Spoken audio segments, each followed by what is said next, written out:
Hello, and welcome to the Theological Family Ministry Podcast, a podcast for parents as well as children and youth ministry leaders. We are dedicated to showing how theological study and biblical application relate to the discipleship of children and youth. As always, we're hosted by Pastor Ben Palaz, the pastor of Family and Children's Discipleship at Curtis Baptist Church in Augusta, Georgia, and Tony Trusoni, the family and student pastor at Faith Family Church in Finksburg, Maryland. Hey Ben, how you doing today? I'm doing pretty well. I'm just enjoying some dark chocolate with, I think it's got like almond stuff. I don't know. It's very tasty. It's called snacking chocolate, so that's making me happy. But how about you? I'm doing pretty well. So, yeah, it's been a nice day, and like I mentioned in the previous podcast, it's the same snowy, beautiful day out. But it's been interesting that we're recording this in mid-February, close to Valentine's Day. People are expecting to get Valentine's letters in the mail, but I'm actually still, in light of all the post office stuff, I'm still waiting on something that was sent to me for Christmas time, actually before Christmas from Illinois. So. It's pretty wild. How about you? Have you had any issues with the mail services lately? Yeah, we've had some things, and I delayed stuff, and I'm not sure. We have a good relationship with our mailman. I try to talk to him some, and I guess as good of a relationship as one can have with your mailman, but just trying to show interest in him, and before the election, when there was a lot of turmoil going on, I just tried to ask about his thoughts on it and that kind of thing. But he brings our mail, and he's nice guy. But we have had some delays, I guess, with the system as a whole. What amazes me is the mail that I didn't expect or ask for that always still comes in time. And one thing that I got recently, even last week, is I got a mailer from our alma mater, college. And what's fascinating about this is from both schools that we both graduated from, we consistently, we don't tell people when we moved or where we moved to, but it seems right after we've moved, we get something that from the school. It's like they're reading minds, or maybe they're working with the NSA, these colleges out there. Do you get a lot of stuff in the mail from our alma maters? I would not say a lot. Get a little bit. Now, I am glad for the election stuff to be over, because, boy, they were not having any trouble getting that stuff out. And then we had an extra election here in Georgia, so, the volume of election mail has, thankfully, now tapered to, it's been turned off. Yeah. But now, people I know, I work with some students, and those students are getting an absurd amount of mail from different colleges that are looking at them. I'm sure you remember that when you were looking at colleges, getting 19 pieces of mail from the same college every week, right? I do remember those days a little bit, yeah. Well, when you get all that, you kind of have to make a choice about colleges for young people. So with that really awkward segue, how did you choose your college and seminary, Ben? Well, I read about this thing, about what people used to do, and they would cut up an animal and read the entrails, and then they would make decisions based on that. They would divine the entrails. Didn't actually resort to that, but that is one way people used to, actually used to make decisions in like the ancient world, and maybe still in certain parts of the world today. I went to two different colleges. So I went to the university that was here in my hometown for a year and a half, because I think I just kind of procrastinated a little bit. I looked around, and I don't even remember exactly the steps I took as far as application. And then my dad suggested, he said, well, since you can go here and it'd be paid for, and actually I ended up making money by going there because of a scholarship they gave me. So, why don't you go here for a while, and if you want to transfer, you can, but, you can be taking care of core classes. And so that's what I did. I was working and volunteering in my church. And then after a year and a half, I transferred to where we went, to Toccoa Falls, because a good friend of mine had already been a student up there, and I really didn't have any intention of going there, and I actually went up for another reason to visit someone else. That she was a girl. That it was a very, very short-lived sort of interest thing, but I came up to surprise her for her birthday, and then I stayed with my friend in the dorm, and anyway, I was just impressed at the atmosphere, and anyway, the Lord started using that to kind of to pique my interest in the school, and I came and took a visit, and it seemed like a good decision. And they offered a number of things that I thought were valuable, at least for where I was at. But yeah, it wasn't anything too super super special. But how about you? Yeah. By the way, you were a lot further away. Yes. All right. For me, actually, mine is a little bit different story. So, I'm from Northern Illinois, and I went to college in Northeast Georgia, and which are very different parts of the country. And I think there's a lot of things that kind of came into it. A lot of wrong conceptions came into my decision to go to TFC. And not to say that God didn't work in amazing ways there, but I had a really wrong conception, first off, of the South. Being from the Northern Illinois, I kind of assumed everything south of the Mason-Dixon line, which is in Pennsylvania, by the way, not what we think it is like everything south of that is basically like Florida, and and so I thought it was going to be nice, basically, summertime weather all year long, and that was not obviously the case. And also because I had a false understanding of God speaking to me. I visited the college at a recommendation, actually, of the superintendent of my high school, and I visited the college, and I felt like God was speaking to me when I was praying at the falls, and God was telling me through the liver shivers that I should go there. I'm not kidding. That's 100% why I decided to go there. So, actually, it was interesting, though, as I decided to stay there. I almost transferred out of TFC, but I chose not to transfer, ironically, kind of opposite of your story, because of a lady. Because of my now wife was attending TFC, so I decided to stay and explore that, and I'm glad that I did. But my seminary was very different. We both went to the Southern Baptist Theological Seminary, go Southern, and I chose that largely because of academics and strong view of the biblical view of the local church, as well as, frankly, price didn't hurt. It was a very affordable seminary, so that didn't hurt much, right? Yeah, that's true. And I didn't even talk about seminary, but that one was a little different. And I mean, I had a sense of, I think the Lord wants me to go here. I mean, I didn't pray at the falls and have the liver shivers, but I mean, I thought this is where the Lord wants me to go. When it came to seminary, we had to move out. We were married with my wife, still had 1 year left of school there at Toccoa, and so we could get on-campus housing, which was really, really good price, but that was coming up, and the lease was, and so we had to move, and I had already been accepted at Southern. I thought about going to Southeastern as well, and their application and approval process took longer, and so that date was getting closer, and I didn't know where we would end up after seminary. I really just didn't have a clue, and so I thought, well, you know what? We've been close to my parents. We were like 2.5 hours away from my parents for this first year of us being married.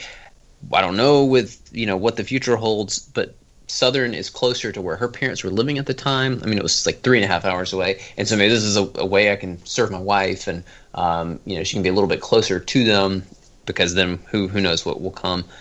And it was a good school, and I don't need to overcomplicate this decision and add more variables, and so that's what I did. Yeah, absolutely. So now, what are some of the factors that Christians often use to make these kinds of decisions, like college and similar schooling decisions? Desires can be a big thing. I want to major in this or that. The school's got nice amenities.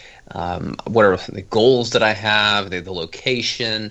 I guess, if you scholarship things can factor in there as well. If school's giving a big scholarship, like you mentioned about the liver shivers, just the sense of subjective leading, cost can be a big thing, and I think there can be super spiritualized set of criteria, and there can be other just practical considerations. But so, unfortunately, more often than I think either one of us would like to see, people throw down the card of, God told me to go to such and such school, or, what have you. Yeah, I think some other ones that you didn't mention that, and these are all mostly good, are some people might consider proximity. I obviously didn't. Then the recommendation of friends, can be a helpful thing, or even reputation, that can be a helpful thing to get a job after college. But how important is it for our kids to choose the right college? Is this like the most essential thing ever? No, I don't think so. Well, I don't think it's the most important thing, and just saying that this is like right assumes that there are the wrong colleges. Now, there are some places that probably people shouldn't go in general for various reasons. We could get into that as we go, but I think that this is more, and I read this description of decision making the other day, and I thought it was helpful and memorable. But every decision is not a right and wrong, like this is obedience to God or disobedience. There are some decisions we make that are like that, but there are a lot of decisions that are right and left. We have to choose: are we going to turn to the right or to the left? Neither one are sin, and we just don't always have all the details. And the benefit of the full, exhaustive knowledge of God's will. He's working things for our good, and we've done an episode talking about those kind of things. But I'm just not entirely comfortable with the right and wrong kind of way of thinking about this. I think there are more wise and less wise ways of going about choosing a college. Yeah, and I think. I agree. That's the right way to look at it, is really wisdom. But if we simplify it in the way that people often do, like, I've got to find the right college. I mean, picking a college it's not unimportant. Picking a college, it's important because it impacts their life and livelihood. I mean, in a lot of ways. I mean, the reality is somebody who goes to Harvard University, for example, might have a lot more job opportunities than somebody that they went to, let's say a made-up college of Southwestern Montana University of Technicolor Dreamcoats or something like that. It's probably the job probably is going to pay more, the Harvard person. Or it could even impact spouses. Obviously, I would not have met my wife, nor would you met your wife if we had not gone to the college that we happened to go to. Doesn't mean that God couldn't have worked something unique, or even somehow had us meet in a different way. But that being said, I think these are clearly far from the most important decisions, and I think that we overblow how important choosing a college is more often than not. I think chances are, when we think about our kids going to college one day, our teens going to college, it's which college they go to probably won't really change them that much. It could have an impact, but I actually think the church they go to in college will change them probably a lot more than the college itself. Yeah, I've heard a story of someone who's a pastor now, and he didn't start his professional career as a pastor. He was, he did something in the business world, but growing up, his neighbor was a guy named Don Carson, and he sat down with him as he was looking at colleges, considering things, and his neighbor Don, who, if you don't know, D.A. Carson, he's written a lot, like he's one of the most noted biblical scholars of our day, and he said, where you go to college in the end is going to be less important in eternity than what church you were a part of. And so look at that as a big part of your own spiritual growth and as your life, as you move ahead. And so anyway, I thought that was just a little interesting tidbit. Someone who has taught at a premier seminary in the country, and went to Cambridge University for his PhD, and said, don't so much base it on this or that, but look at the churches. Yeah. Now, must our kids actually go to college? I mean, do they have to? And if they don't, why do we sometimes kind of act like they must? No, I don't, and I've become more convinced of that with time. I think for middle-class people, that's been the standard for prestige or for earning potential, that kind of thing, for several decades. And I've seen numbers on it. People who had some kind of college degree, their lifetime earnings were higher than those who didn't. However, I think many people would be better served to go to like tech school or trade school. I mean, that is a form of college, but as far as like a 4-year university, getting a bachelor's degree, that's not for everybody. And based on things like, the cost of going to the big school, the skills that person has and their temperament, earning potential, job security. I mean, some people may be better suited to go learn how to be a plumber or an electrician than go get a degree in business or in psychology. And then their job prospects are not as good as, and the demand for an electrician or for a plumber, those things are not going away anytime soon. And, you're not going to be making the money of a plastic surgeon, but there's job security there. And so I don't think it's for everybody. Yeah, I would agree with you. The only thing I would add to that is I think sometimes we act like, as parents, for our own kids, or even church leaders for other people's kids, we can act like they must, because sometimes we dream of worldly success rather than just having a faithful, good, God-honoring life. And you mentioned some financially even successful paths, so you don't have to go to college. But we should be thrilled to have our young people, living a non-ideal situation, living paycheck to paycheck, but loving Jesus fiercely and being content in Him. That is a biblical success, and we don't need to just dream of this kind of white picket fence life that we often hope for our kids. Yeah, that's an excellent point. Now, how is choosing a college or a career a theological issue, or is this at all a theological issue?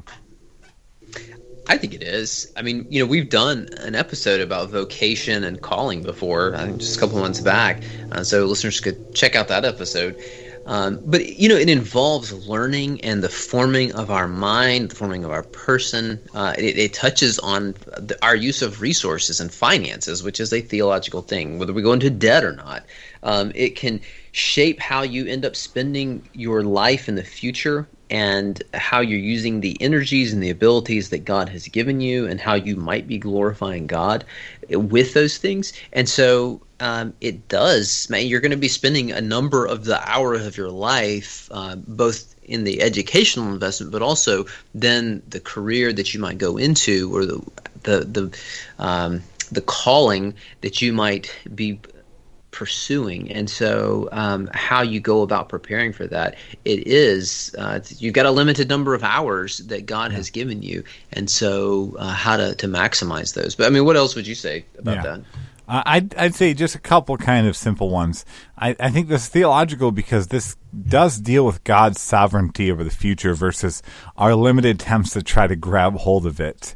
And even the question of whether we're promised tomorrow, because I think so oftentimes when we think about these kinds of things, we can act like what James condemned of, the person that says, this day I'll go into this town and do this and that, rather than saying, Lord willing.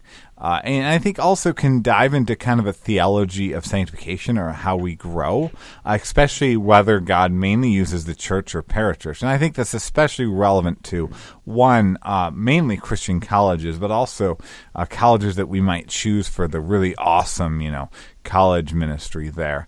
Actually, I know I read a Christian college's, I was looking at their website, and they said basically their motto was like, we shape the church leaders of tomorrow today. And it's like, and I think that begs the question, theologically, is that how God shapes the leaders of the church? Or does God use something else? Does God use mainly the church in that way? Yeah, I think that's an excellent point. Now, should our kids go to a Christian college, or should they go to a public university? I'm expecting you to just kind of decide it crystal clear for everybody here, Ben. Yeah, I think it depends. There have been times where I've reflected, and it's like, maybe I wish I would have gone to the University of Georgia or some place like that, and just been a Christian in a a big lost place. I mean, I know that there's plenty of Christians there, and there's some good churches and things like that. But I mean, there's a lot of I think there's 30,000 something students there. Certainly not all of them are walking with Jesus. And I mean, Athens, Georgia has has for decades the reputation of being a varsity level party town. And so I thought, maybe that would have been good for me. But, in God's sovereignty, that's not where I went. And but I just think it depends on the situation. There can be good reasons for both. And, I mean, depending on the thing that you want to study and the kind of field that you're looking to go into, I think there are times that it can be better to go to a Christian college. Sometimes, I know, I mean, as I was considering going into ministry and I had not yet gone to a Christian school, still here at the public university, and someone advised that I go to a Christian school and majored in Bible or majored in this and that, and someone else is like, no, you should, get a more marketable thing and so that you can support yourself or things like that. I mean, and people who I loved and trusted, who were just trying to give me wise counsel. But yeah, I think it really just depends on a number of circumstances that are individual to their life and their goals and how they think the Lord has gifted them. Yeah, absolutely. So I think those are helpful words. Yeah, I would just add to that, and even I've thought the same thing about whether I should have, gone to more of the secular approach. But I think either can be godly and wise, God-honoring choices. And at Christian universities, like you mentioned, Christians can stand firm by standing up for Jesus. And I've actually seen some evidence that sometimes actually Christians can really grow. There's all this worry, I think, sometimes about unbiblical theology that, like, the world is going to change us rather than the flesh being there already. That if we send our Christian kid off to this thing, they're gonna cant the faith. I don't think there's a lot of truth to that theologically, but they actually can grow in a lot of ways by knowing that they're different, seeing that they don't blend in, and wanting to be more concrete in their faith. But public universities or even Christian colleges can be an evangelistic opportunity. There can be evangelistic opportunities in Christian colleges. I know that for sure, even as somebody who went to one. Yes. Yeah. I'm okay keeping that because it's obvious. I mean, even any Christian college has, But lastly, Christian colleges can, for some people, especially help grow in Bible knowledge. So perhaps, that is something that there is a need for. The church is the best place for it, but there's nothing wrong with going to Christian college and getting that extra Bible knowledge in addition to the benefits that you're getting from the local church. Are all Christian colleges excellent choices? Because we've seen that certainly some can be, but are all of them just perfect?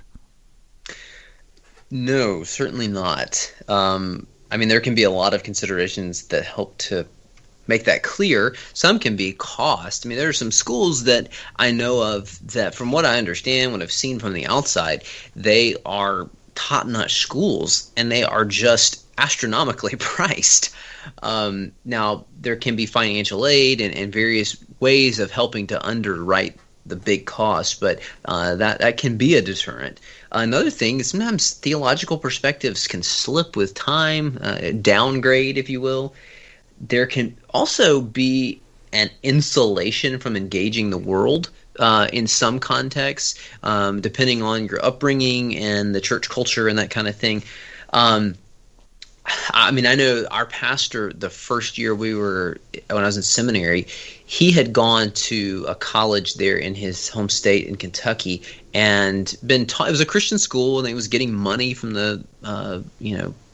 from Kentucky Baptist. Yeah. And he had professors that taught him, they disbelieved much of the miraculous in the Bible. I don't know if they taught it that Jesus walked on sandbars or, things like that. But, and so that was kind of the perspective he had. And he had begun to assume some of that. And he then went to Southern, and he thought, these guys are just going to give me, these Sunday school kind of answers, because that's what his professors at his college had told him, and those people at Southern that are, that believe the Bible's true and all that stuff, like they don't really know what they're talking about. And so that was the perspective he came in with. Now, thank the Lord, he overcame that resistance, and he came to see, no, this actually is true, and his objections were quelled. He actually now teaches at a Christian university in South Carolina. But that can be the case sometimes, where it's almost like the devil that you don't know. Whereas the devil that you do know, you have your defenses up. Whereas these people, they seem to love Jesus, and they're nice and kind, and they say, well, actually the Bible didn't really say that. Well, and they're throwing cargo off the ship. That could lead to some of the we talked about it on our previous episode with Peter Kroll, but the progressive Christianity. That's just one example, but just giving away things in order to remain culturally palatable. And so I can see that being a danger. I would not want my own child to necessarily go to a place like that, where they were teaching from a aberrant, doctrinal standpoint.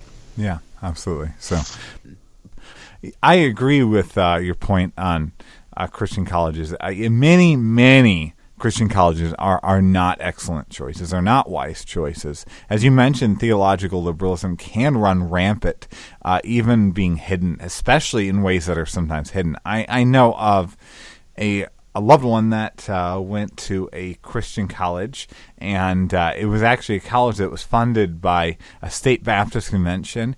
And in their Bible classes, they would they would teach the truth of the Bible, that the Bible is accurate and God breathed. On days where a state convention people would come out, and they would talk about it with the students.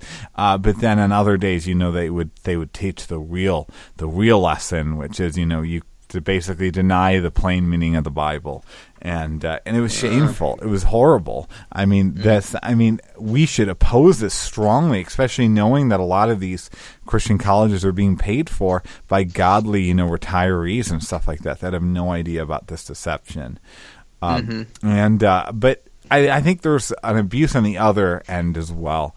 I know of an extremely prominent, a large Christian college, for example, that values political conservatism more than biblical integrity.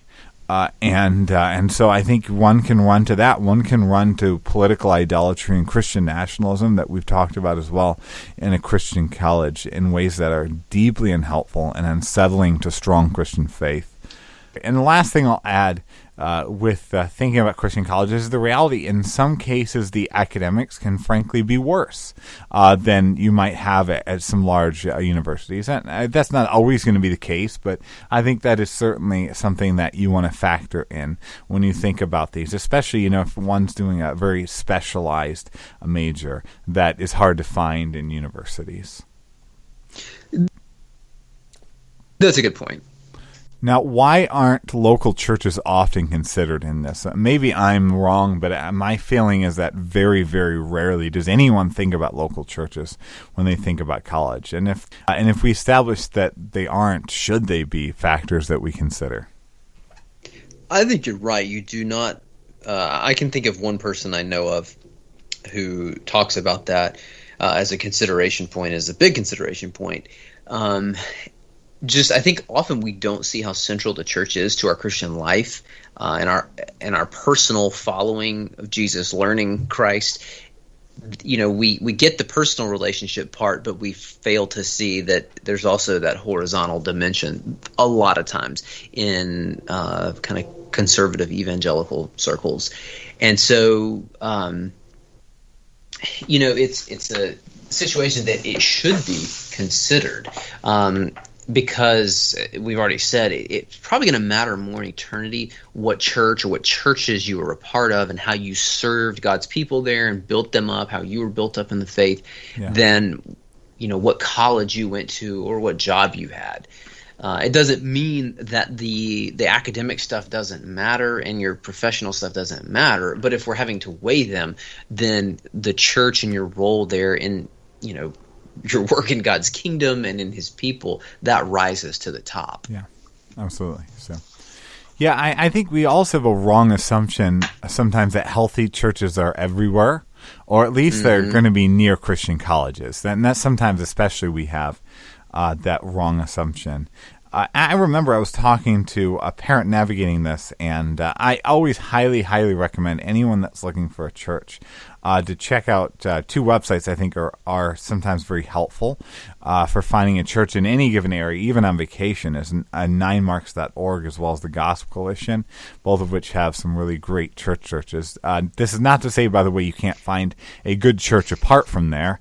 Or that every church on there is good. Yeah, that's exactly correct. So, but this person expressed there was no church on those websites in that area, or really any church with those kind of biblical visions of the church in that area, even though it was a Christian college that was being considered. And I just think, when there's not a strong church nearby, it's just a hard sell. It should be a hard sell for families. I think this means that families should visit churches when they visit colleges with their kids, whenever possible. Sometimes it's hard with schedule and getting off work, but it's probably a wise idea to visit a church that might be beneficial for the kid to go to. Yeah, especially if they're not going to be coming home every weekend, depending on the distance and that kind of thing. And so, it's often ignored, but it should be given a lot more attention.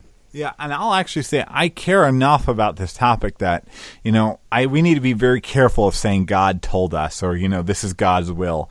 But I think the Bible is very, very clear that we are commanded to be part of healthy churches, churches that are growing and seeking the glory of God. And if someone intentionally seeks a situation that makes that difficult, while not trying to be part of the solution to that, I think pretty clearly God's will is not for them to go in that direction. I think that's a fair statement. I mean, depending on where they're at spiritually, they may not fully realize that, but I guess in principle, I would agree with you. Now, we've talked about local churches. Let's talk about something that is substantially less important, but not nothing. Campus ministries. Should campus ministries be factored into this decision? Sure. I mean, I think that it can be. I was never really involved with a campus ministry when I was here at the public school. I think I went once to the Baptist, I think it was called Baptist Student Union at the time. They've changed the name. And then I went once to Campus Outreach, and it just was like, okay. But I was involved heavily in my local church, and so I was working, and I just didn't have a lot of time to do that extra stuff. I think you consider it, but just remember that it can't replace the local church, or it shouldn't replace the local church.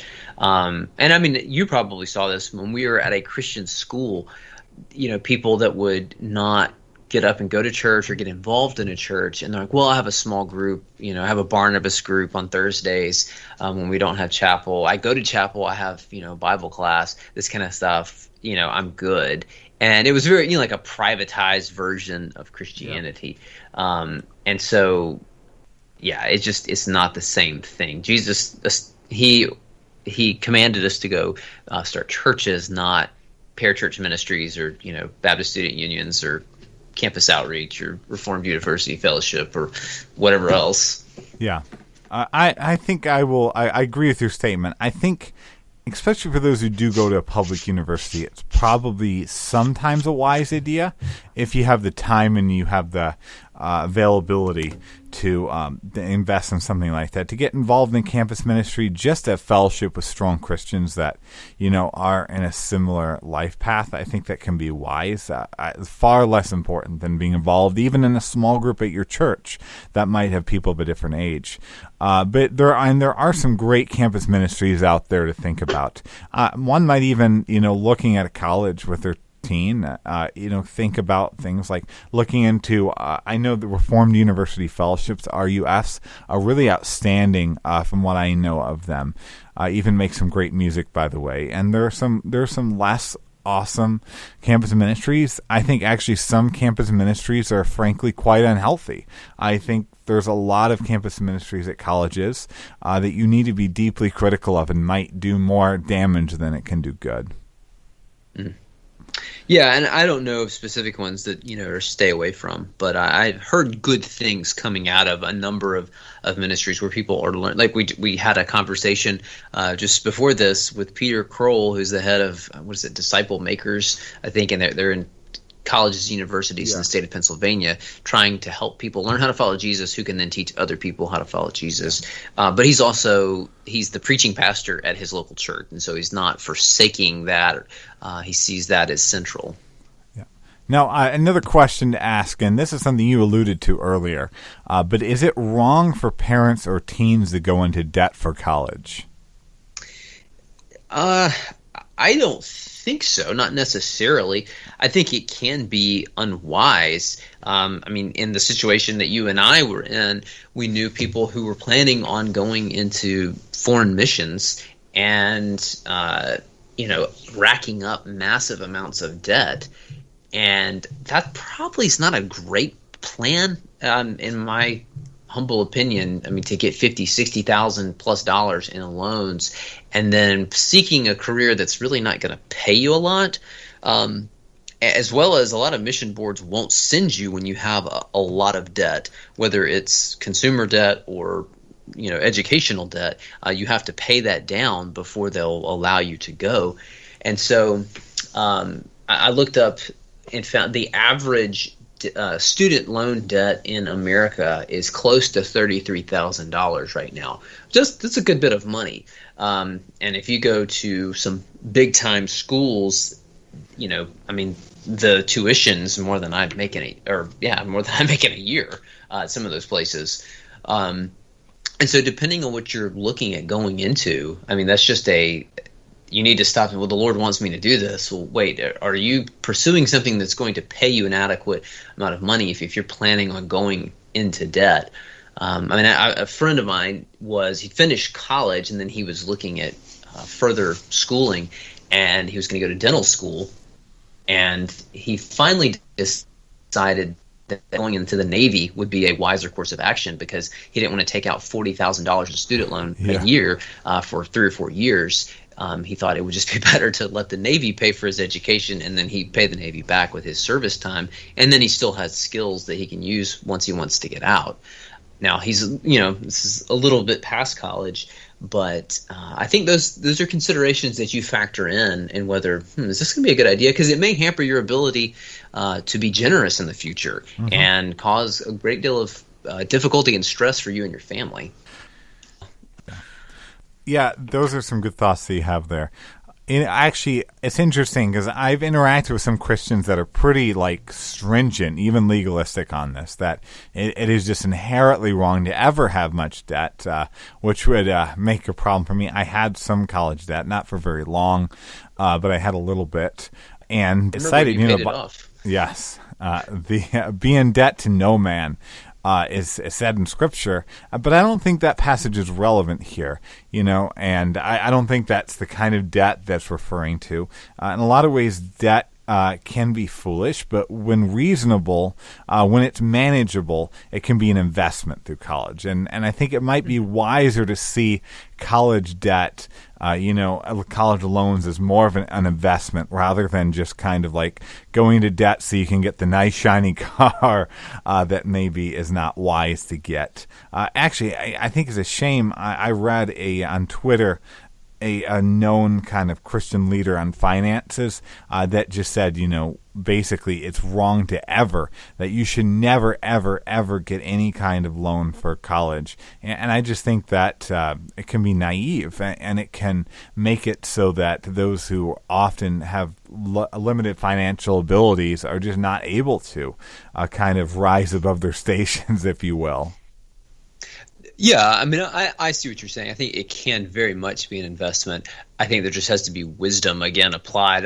My wife has talked about this, seeing people who qualified for various, I don't know if it was just some kind of student loans, and I don't know who was counseling them or not counseling them on this, but they qualified for X amount of dollars, and it was more than they actually needed to pay for that semester of school, and they would just take the full amount, and then they get that extra money and then just go on a shopping spree. And that comes with like a reverse coupon, like you're paying extra for all that stuff. Yes. And, I guess in their family, it doesn't sound like the parents were addressing this. And unfortunately, one of the people, they did not finish there, and I don't know what's going on, in their life situation. But, I think it's very much depends on your circumstance. It's kind of like whether you should go to the private school or you should go to the public school. Yeah. Wisdom. Yeah. Now, how can parents and teens know for sure that they're in God's will without any question whatsoever in this? Are you obeying the word that the Spirit has already breathed out, and He still speaks it as you engage with it in Scripture? If you can say yes to that, you can say, yeah, we're in God's will. I think you look at your motives too, and but as far as from, I've discerned exactly what God has planned from the foundations of the world, that, we just don't always get invited behind the curtain.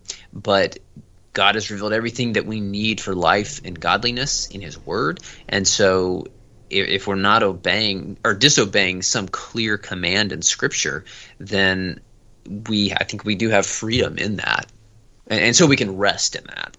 Yeah, absolutely. So, yeah, I'll just say, being in God's will, we must understand. We've talked about this in a whole podcast, but this is brought up with college stuff. It's not meant to be something mysterious, but being in God's will is about obedience to what we know.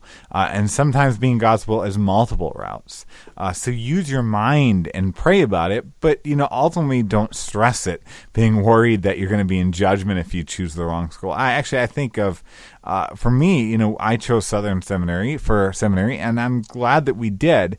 But we are also looking at Southeastern Baptist Theological Seminary and Trinity Evangelical Divinity School, both of which would have been excellent choices. And if I had chosen them, I also would have been in God's will in that choice. Yeah.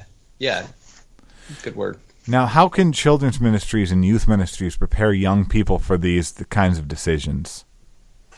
One simple thing is just put up information for them and their parents. Even schools that you think, hey, this is really worthy of most people's attention and consideration, and just having something up like that, helping them think about their life as service to the Lord, whether they go into ministry or some other vocation that's not, churchy kind of work, but just seeing it as that it's not just about making money, or this generation, increasingly Gen Z, want to change the world, and that can be a very good and noble thing. Often, especially you take a young person, it can be overly idealistic and unrealistic, but that it's more than just those, I guess, kind of far right, just make a bunch of money, far progressive, and we're just going to change the world and make it a better place. But see that you can be faithful and be trained by going to a Christian college. But to be a faithful Christian, you don't necessarily have to go to a Christian school. And just helping them think through those different things. And also what we talked about with churches, like to think about their souls and what this is going to do to their growth as a Christian, and how they look as a disciple of Jesus, going through this. It can be a very pivotal stage in a lot of people's lives. Are there good churches? What is the campus ministry like? And just prioritizing that. But what else would you add?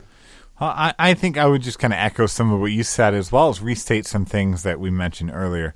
I think we need to talk about the importance of church at all life stages. So often that, our young people that graduate out of our youth and children's ministries just know that, that it's imperative that they find a church when they think out of college. That when they think of the idea of ever living in an area, the first thing they think about is where can I get plugged into a church? And I think that's going to set them up in a good place. And then I'll say, just help them understand living in God's will in the way that we've really talked about here or in other times before. So now, should church leaders ever recommend certain colleges? And my guess is that you're going to say yes in light of your previous answer. I think so. I think there are times you say, hey, this is something you should look at. I think there's other times where you maybe discourage certain schools or put up some warning flags when necessary. And don't act like a certain school is like the only one that Christians should go to or can go to, whether it's, say it's a Christian college that your denomination supports. Well, let's not act like it's the only faithful one out there. But you may say, hey, this is worth you looking at, or hey, there's tuition discounts available, this kind of thing. And I've seen this too in other, I guess, church culture niches where it is like there's a very, very small handful of schools that are approved. And, unless you go to one of these, like, I don't know, you may not even be a Christian and you're not being faithful.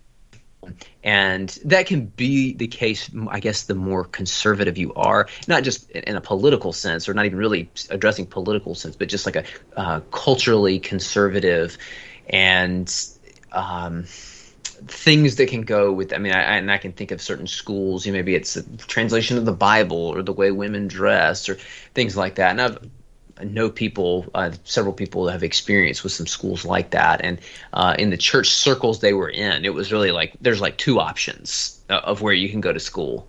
And I don't know that's the best way to help us, live faithfully in the society that we're in. I mean, for some people it works, and they really do love the Lord, and they are trying to teach their children to follow the Lord and be faithful in their church. I think, though, for a lot of people, that's just not the best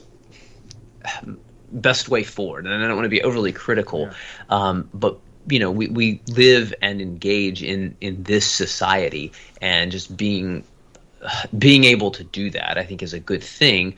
Especially, I mean, if we're going to try to participate in the Great Commission, because the culture around us is not going away. Yeah. So that's good. So. All right. Last question then would be, and I think it's important to kind of end with a pastoral tone, because we're talking about trying to get into colleges, and not everybody's going to get to have their perfect choice. So how should families and teens respond if they don't get into the college that they think is the wisest, the best choice for their family? I think you trust that the Lord is working in the situation. And consider alternative plans. I mean, maybe it's like, well, you know what? Maybe I shouldn't go to the 4 university. Maybe I need to go to tech school or trade school. Maybe I'm more suited for that. Maybe I'd actually enjoy that more and the kind of work that I can get.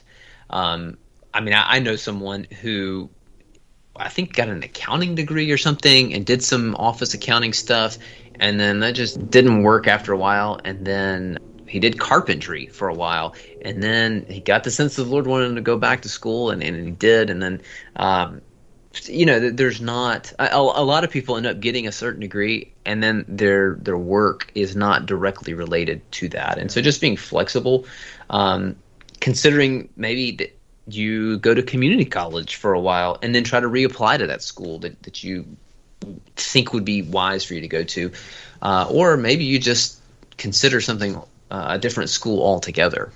Yeah. What would you say? So I would say one thing to both teens and their parents, and then one thing just especially to parents in this. And this is, I like to say in times of disappointment, God knew that the teen, or you, if you're a teen listening, would not get into this college or the school when he gave us all these amazing promises of his word.